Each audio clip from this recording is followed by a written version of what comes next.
Mnogi džepni satovi sa Titanika su pronađeni sa tela žrtava ili spašeni sa mesta olupine, a neki su prodati po rekordnim cenama na aukcijama. Pogledajmo koji su sve to satovi pronađeni. Sat Johna Jacoba Astora IV.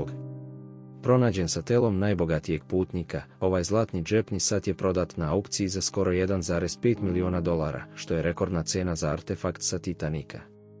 Sat je vraćen Astorovoj porodici nakon pronalaženja, a pre aukcije. Sat Sinaja Kantora. Ovaj sat je pronađen sa telom Sinaja Kantora, ruskog imigranta.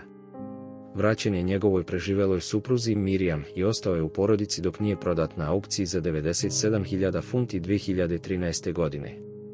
Sat je stao u 2:28 ujutru. Tik po potonuću broda.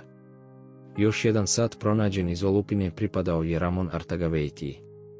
Kazaljke su mu se zamrznule u 4:53 ujutru, što je bilo 2 sata i 33 minuta nakon što je brod potonuo. Početna cena na aukciji je bila 80.000 funti. Hans Christensenov sat je pronađen među stvarima ovog danskog putnika, koji je poginuo u nesreći. Stvari su vraćene porodici koja je kasnije stavila sat na aukciju.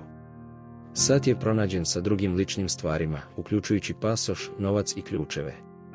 Poštanski upravnik Titanika, Oscar Woody, bio je jedan od članova posade koji su poginuli u brodolomu. Njegov džepni sat, koji je prestao da radi kada je pao u ledenu vodu, bio je među stvarima pronađenim sa njegovog tela 10 dana nakon potonuća.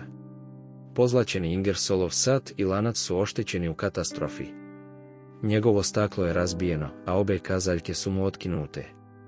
Sat je prodat za 98.000 funti. Pronađeno je i prodaje se još nekoliko džepnih satova, od kojih su neki možda bili satovi žrtava ili drugih preživelih. Za još zanimljivosti o satovima zapratite i lajkujte Sat i stil.